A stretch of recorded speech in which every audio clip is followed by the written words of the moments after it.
Ayan, dumating na yung order natin sa Lazada. Ito yung Redmi Note 10 Pro.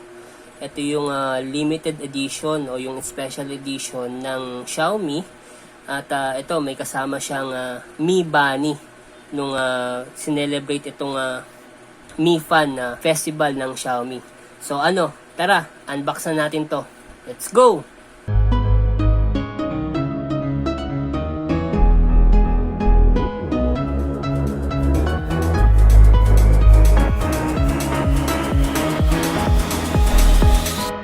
Alright, ito na. Isa na muna natin dito sa ating Mi Toy o yung Mi Bunny.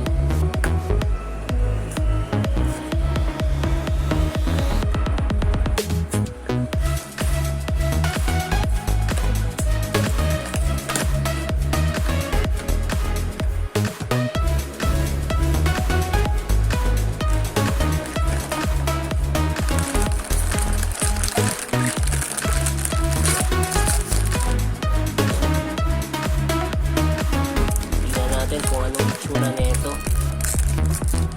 Pwede siyang mga pang-display sa mga working area. Ayan. Wow, ang ganda.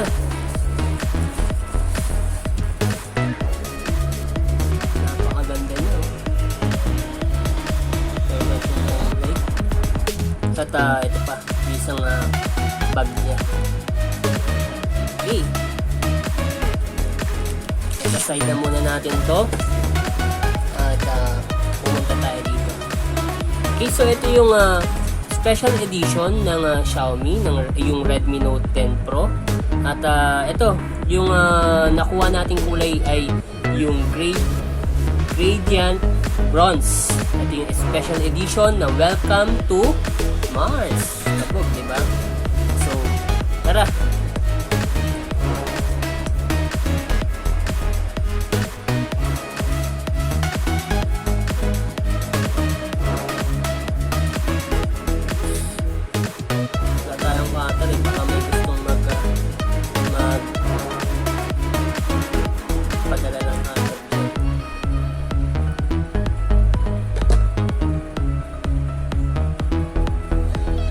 Time lang natin mag-unbox.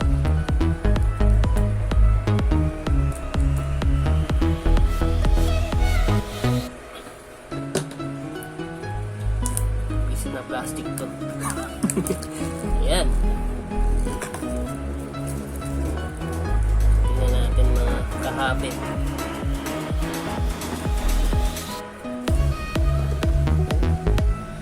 So, sealed na sealed siya, no? Talagang siguradong walang laman na bato.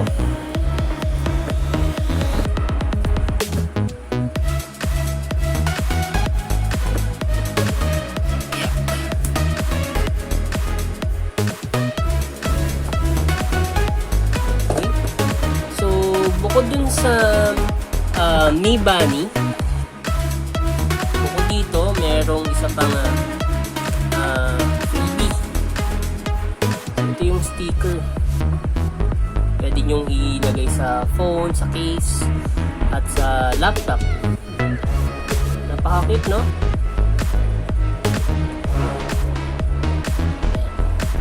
So, pagbukas natin ng box, makikita natin itong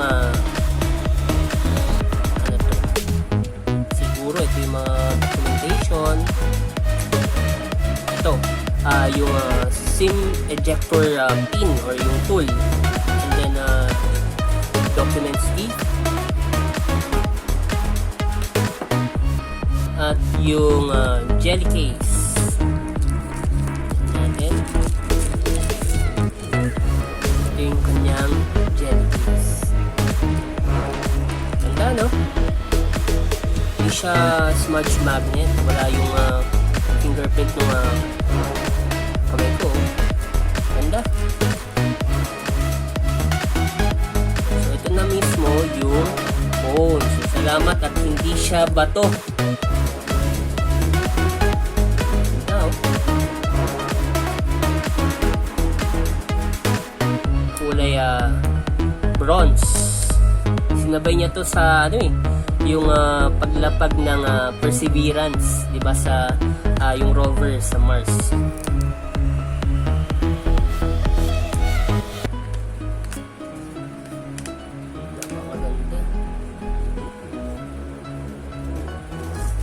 So, itabi muna natin to lahat at try nating buksan itong bagong cellphone natin.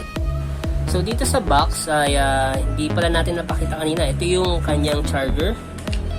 USB Type-C. Okay. And then, ito yung cable.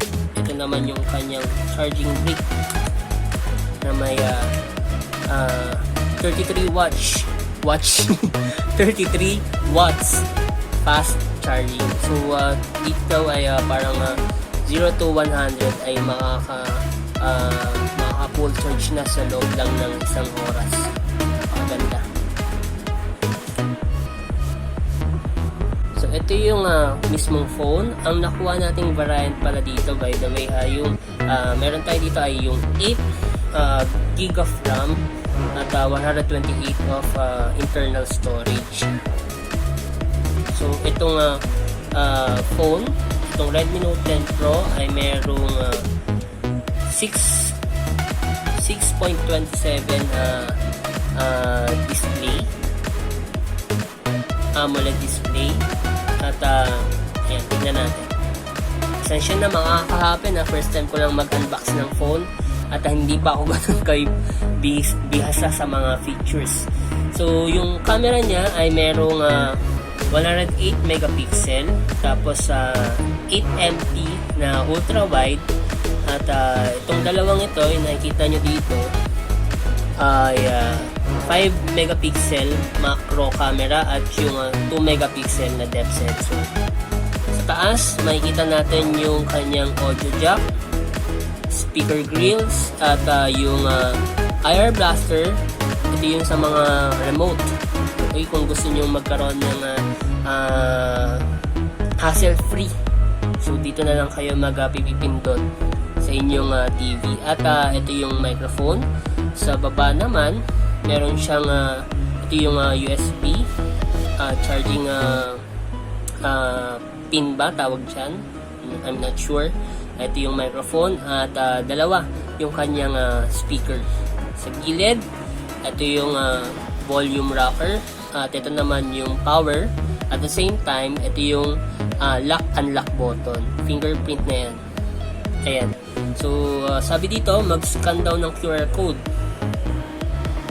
Saan manggagaling yung QR code? Oops! Okay. So, try natin. Saan ba tayo? Philippines ba tayo? Saan yung Philippines? English na lang pala. Wala palang language pa lang inaano niya.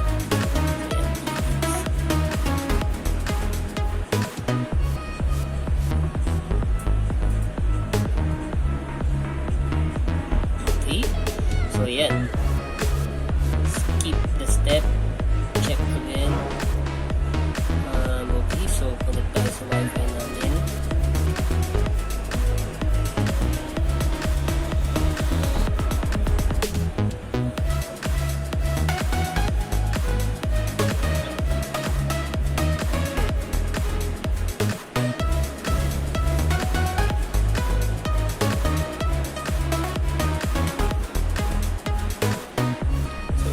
Ganda.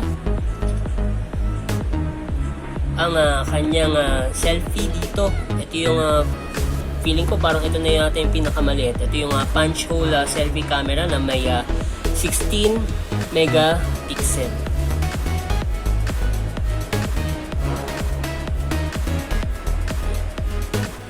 So overall, napakaganda.